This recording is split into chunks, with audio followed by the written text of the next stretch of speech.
So my name is Iain MacLeod. I work for the Energy Saving Trust in Edinburgh, and I've been there for just over 3 years. We've been overseeing the funding streams that Transport Scotland provide for the ChargePlace Scotland project, and I'll just be talking to you today about some of the challenges that we faced in the delivery of that project since I've been there. So, start off, just say a little bit about what our part in that project is and what we've achieved to date, and then most of this talk will be around what those challenges are with some of the examples, specific examples to illustrate them. And then finally, hopefully time for a few minutes where I sort of looked at these challenges, sort of grouped them together and made sort of my predictions and where I think things are going to go over time. We sort of quite, other people might disagree, so I'll be interested to hear, maybe in lunch people want to give their own thoughts. So we receive funding from Transport Scotland to provide for charge point infrastructure. We give it to typically organisations and private individuals. So organisations to support electric vehicles that they're operating, or to make charge points publicly available so they can add to the ChargePlace Scotland network. We also give funding for people to install charge points in their homes. And so far, since the scheme's inception in 2012 to 13, we've funded almost 2,000 of those. So each one of those is one electric vehicle. This gives you an idea of the number that are now in Scotland. Just under 400 workplace charge points. As I say, some of that is for organisations just for their own electric vehicles, and some of it is for going on that public map. About 1/4 of the charge points on the public map, I expect most of you are probably familiar with the ChargePlace Scotland map, about 1/4 of those were funded via ESD with Transport Scotland funding, obviously, and over £4 million of grant funding has been provided to date. So the challenges, and I realize the theme of today is on-street and domestic. Most of what I've been involved in, most of these challenges will be related to engaging with organisations and their off-street projects. But I think most of the challenges are also, we'll find, with one or two exceptions, will be in common with on-street as well. So yeah, hope to see that. So one of the things, a key part of the ChargePlace Scotland programme is addressing strategic gaps in the network. And one of the biggest strategic gaps, I think, is around the Highlands of Scotland. So Transport Scotland has been very keen to get this, as many rapid chargers in around here to enable people to be able to journey all around Scotland comfortably without having to worry about running out of charge. So we were tasked with finding particular locations in these areas that we could go to and engage with people and see if we could get rapid chargers in. So possibly the best thing I've gotten to do since I was here, when working for ESD, is a few days going around the most beautiful parts of Scotland, engaging with hotels. These folks will attest to that from the trip, engaging with various hotels and getting them to try and take on these electric vehicle charge points. So myself and a colleague went around there. It was about January or February time. So most of these hotels are kind of in hibernation. So it was a bit like visiting the Overlook Hotel in The Shining. If any of you have seen that one, it was all right though. It was no one going crazy while we were there or anything. It was actually people just giving us lots of tea and biscuits who were extremely enthusiastic about taking on electric vehicle rapid chargers, which is understandable because we were basically offering about 30 grand's worth of kit, pretty much no strings attached. So people were, extremely keen. One place in Dundonald, way in the northwest, and we pretty much felt if we come up with a rapid charger in a trailer and some nails, we could have just banged it in right there. She was that enthusiastic. Let's not undermine the installers in the room, because I know it's a bit more to that than a charge point installation. But yeah, ahead of this, we engaged with about 20 organisations, of whom we managed to set up a meeting with 9, all of whom, as I say, were extremely keen, and of those 9, about 2 of those applications actually moved forward. One of them is the Torrid in there, I think very pretty in the snow. And that's the only one that's actually been completed. I'll talk a little bit more about the other one in a moment. Another location that was targeted was the M8 and the M80. So the M8 is obviously the road between Edinburgh and Glasgow, one of the busiest roads, or 2 of the busiest roads in Scotland, so it makes sense that if you want people to switch to electric vehicle, you better make sure that you've got infrastructure in place here to accommodate that. So again, approaching places. These are just some of the big names you might know, but I can assure you that list is far from comprehensive. There were numerous people who were chasing and had continuous meetings with, so many phone calls. I know a number of their phone numbers off by heart, as well as their on-hold music. But I can tell you who's bad, who's good. The Dakota one is actually pretty good. I actually ended up buying that on iTunes after spending, I don't know how long, listening to it. Eventually, after a long time pursuing, we have made progress, and John Boyd was speaking a bit about the one at Eurocentral. So getting some rapid chargers in there, and there's also a couple in Westerwood Hotel and Strathclyde on the M80. So hopefully they'll all be in before the end of the financial year, which is great. I mean, it's not the job's not complete. Obviously, the job's ongoing, but it's great that there's going to be that there now. So what are those challenges there? I think you have these people. They're dead keen. All of them, all the people we speak to, when we speak to them, they're extremely enthusiastic. And yet nothing happens. As I say, we met all these hotels. They were so keen, and yet no movement. We chased them and chased them and chased them. So I think it's perhaps, we're perhaps in a bit of an EV bubble. It's difficult to grasp, but for a lot of people, electric vehicles just aren't there yet. So even when they like the idea, it just doesn't get to the point of priority that they're actually actioning it. So this has been a struggle with a lot of these ones where we're proactively going for locations.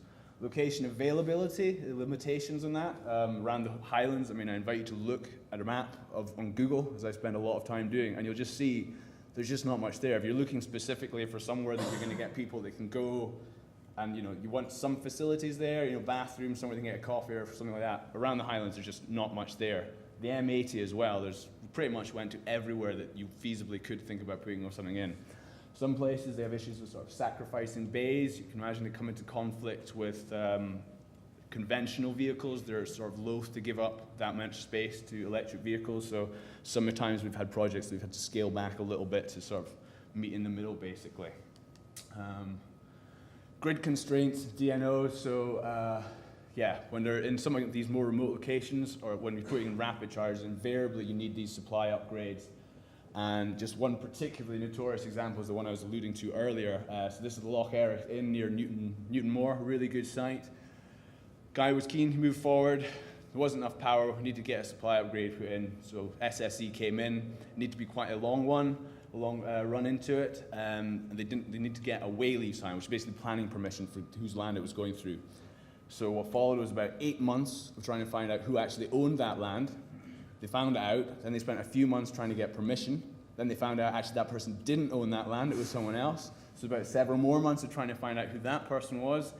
And then when you found that out, a few more months of trying to get them permission. Turned out they were owned by some massive estate down in the south of England, who after many, many months turned and said, actually, no, we don't know. So we had to go back and find an even longer route. And we just, about 2 weeks ago, that has now gone in. And that was over 2.5 years since that application was first received. So that's an extreme example, but we did press on with it. There's been a couple of others. The old in-services on the M80, the supply upgrade there was going to involve going across the M80, so you can imagine some issues there. It was going to cost about 100 grand, so that one unfortunately can go ahead. Glenmorris and Balmoral, a couple in the Highlands and in Cairngorms, good sites, but just prohibitively costly supply upgrade costs, so they end up having to be not pursued. Again, DNOs, I won't belabor this because I think John Boyd already did, but you get someone from SSE here and then you get 2 more people coming to just have a go at them. It keeps things dynamic, doesn't it? But yeah, it's delayed things right from the start. Anytime DNOs are involved, quotes take a long time to get, amendments to quotes take a long time, work's getting scheduled in, just really slowing things down. So yeah, grid constraints, DNOs. Consents for installs, so I used the example of the planning permission, but that's quite broad really. It can be anyone with any kind of consent, people even within the organization where everyone has to get signed off approval for this actually going ahead. People perhaps, in an urban environment, you could talk about consent from other users, people perhaps not happy for spaces being given up for charge points when they've got their conventional vehicles, for instance, so these are definitely issues. Communication issues, this is possibly less one related to the urban areas and stuff, but again, in more remote locations, the need to remain connected to the ChargePlace Scotland back office, so that if there's any issues, people can stay connected, get things sorted out.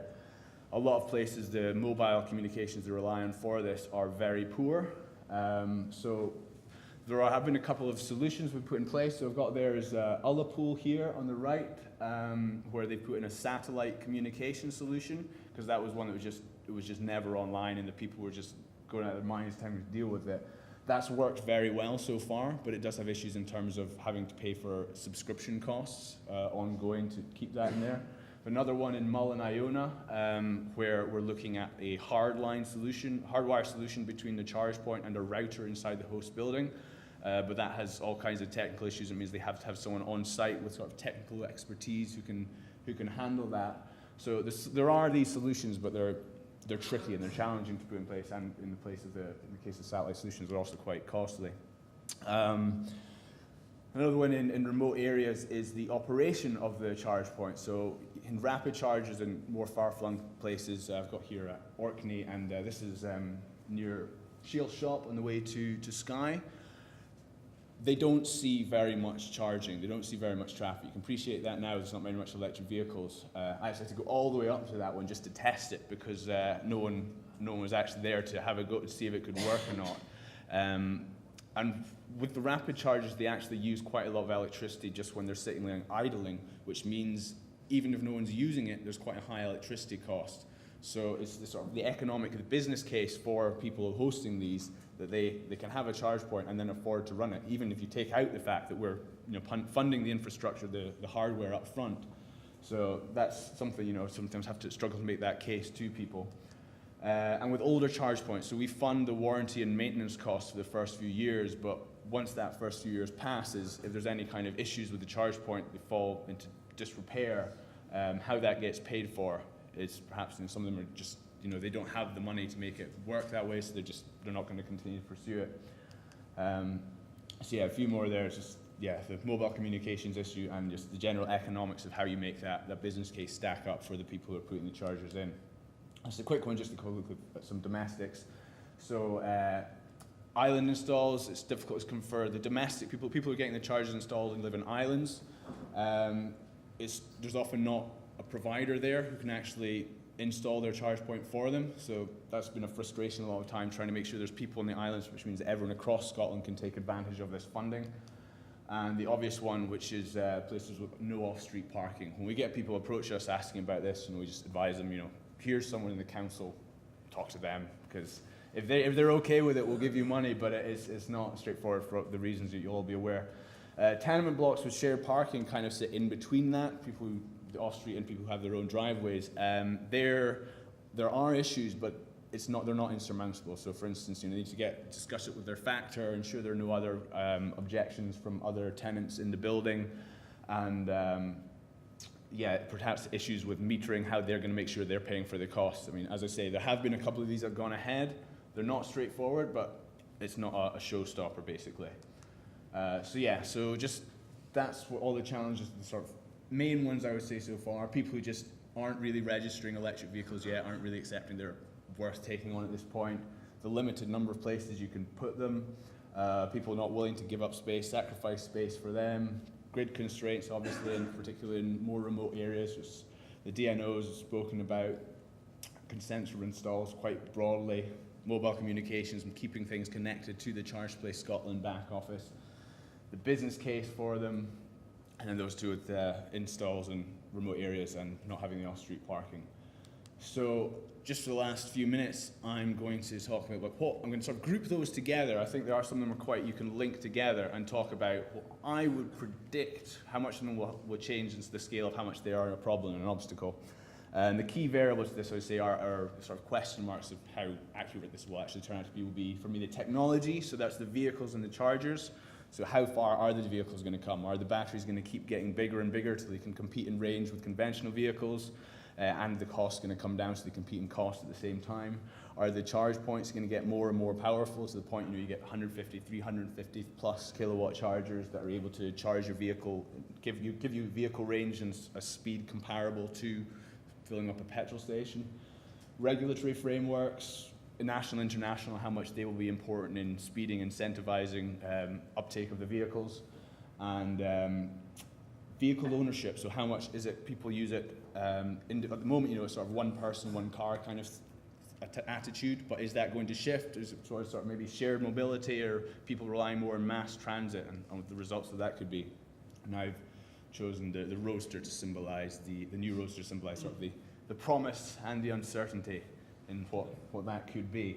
So before I go into this slide, one of the first things you'll notice from UK is I don't have Microsoft Visio on my computer. So this is fairly crude, but there's no scale. This is just going forward in time. It's very, very rough, as I say, and the scale of the challenges. So on the x-axis, the narrower that is, the sort of less of an obstacle and challenge it is, the wider it is, more so. So first up, disengagement, disinterest, DNOs, and lack of service. I would group them all together into that sort of disengagement. And I think that is, while it's been a big obstacle to date in moving things forward, getting targeted installs in, I think that as electric vehicles emerge in prominence, people become more aware of them and accepting of them, that's going to very quickly disappear as people get on board and recognize the importance of accepting this technology. Next one would be grid constraints, mobile communication, economics. That was sort of all, for me, kind of financial, which up to now I don't think it's been a major obstacle for the project. We've still managed to meet our targets and get forward with a lot of things, but I think as things go forward, it perhaps will grow. I mean, particularly, the Scottish Government has obviously been fantastically supportive of this project so far. How much longer they can continue to provide funding as it scales up, to the national level, as more and more people are taking it up. It's difficult to predict, but I think you will reach your point when there are enough electric vehicles that the business case does start making itself, and then that will start to come down a bit and become less of a challenge and more of an opportunity, in fact.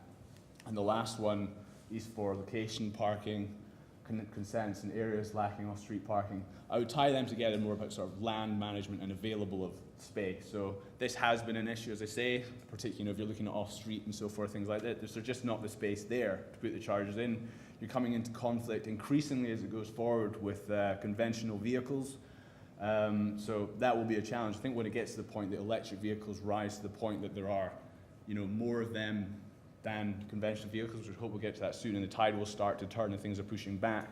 But you're still, if you're talking about needing entire city covered in infrastructure, it's more, is that, how much we need that for people to sort of shift away from that, as I say, in one person, one vehicle, and more towards car sharing kind of idea, which one way that you've sort of helped us get around that. But yeah, as I say, that's my perspective on it, but I'd be quite interested to hear what other people's are, because I imagine you'll have different attitudes. And yeah, that's everything. So if any questions, just let me know.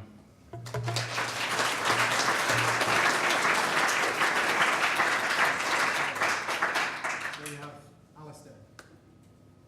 I really enjoyed your talk. My name is Alistair Hamilton, Chair of the Electric Vehicle Association. It's good to see you getting the Western route on board. We know that because as an association we meet there on a regular basis. Oh, do you? So we're running up there with 4 to 6 electric vehicles. And so were you like chasing them along? So yeah, we've been talking. Well, thank you for that. Yeah. So if we can move on to the next target and the next one after that. Please do. Yes. No. That would be great. We should coordinate. No, I think that does help. I think, because we are getting people coming to us now who before might have just told us to clear off, because they're getting people coming and sort of going in their ears, like, why don't you have charging infrastructure? So that is very helpful, up to a point. You push too hard and they start to push back. Any other questions? My car, we rent out Teslas, based in Edinburgh and London and Manchester. First of all, thank you for the work on the network. I know it takes a lot, yeah. and each individual one is welcome. What I was going to say is, I'm sure you're aware there's a new supercharger set up in Aviemore. Yes. And I was going to try and come back to your challenges kind of graph, because a lot of those things go away when you have a bigger battery. So once you can drive, drive 200 miles, for example, that charger there gets me from Edinburgh to Aviemore and then anywhere else I want to go. So it's just something very interesting we found with our customers. They go to the NC 500, and if they could charge at hotels slowly, then they wouldn't actually ever have to visit a rapid charger. And it's quite amazing how much that has an impact. Once you say 200 miles, people just change their perspective entirely. And obviously they have to come up with 80 grand to do it. But the point being that as that comes to No, I completely agree. I mean, that's why in that when I said the key variables, one is the technology. How much does the battery increase in size? Because as you say, that diminishes the need for infrastructure. For people who have off-street parking, then they don't need to worry about the public network. So. Right. And any more questions? It's me again. Just look upon me as being your lead person. We're now in a situation where we're working with developers when they're coming into the city to make sure that there's charging within their plans for the development. Is that something that is happening across the country? I'm aware of other places, for instance, Edinburgh City Council. I think Andrew Craig will be able to confirm that at the back. I think they're increasingly making that part of it. I don't know of others, but I'm aware that there are places that are doing that, and it's great to see, absolutely. And if we speak to them, then presumably we can put them onto your direct connect. Please do. Yeah, no, absolutely. Make them aware of the funding that we can provide. Stephen. Yeah, can I just quickly touch on that point about developers actually? So I work for Evo, the charging infrastructure in Scotland. We're getting a lot of approaches actually from developers. I suppose it's a kind of wider nationwide thing. We always make the way the EST funding, but at the minute they're not really, I don't think applying for it because it's, you know, it's a contractor, say the Starbucks drive through in Dundee actually, so it's a contractor, so obviously, you know, Starbucks aren't going to probably bother going for the funding, so the contractor just want to get a charger, which we do. But the issue then becomes, well, it probably can join the ChargePlace Scotland network because it's not being funded and perhaps gone through the appropriate legal agreements, so you probably get an increasing amount of island chargers, I suppose, that aren't connected to the Scottish network. And the benefit of the Scottish network massively at that is it's one network, 99% of the chargers in Scotland are on that network, so there's a slight danger of a lot of people putting in chargers through development guidelines are probably just going to put in chargers in silo. Now, how big a problem that becomes, I suppose, time to tell, but it's just that perhaps raise it as an issue. I think we've already seen that in supermarkets and places like that where it's, yeah. Cool. Time for one last question before lunch, or is everyone too hungry? Thank you for the very interesting presentation. You mentioned at the start that 25% of the public charge points benefited from the transport platform. No, 100% of it was public. It was Transport Scotland, so that was just the funding from ourselves. So just to make clear, Transport Scotland provide funding to local authorities and to EST to pass it on to private organisations and individuals, as I say. So the whole network is publicly funded. Although increasingly with our funding, we sometimes look for a host contribution as well. But of those ones on the map, about a quarter of them, the funding came via EST. So I was going to ask who is doing the Right, yeah, it's all Transport Scotland. Okay, well, a round of applause.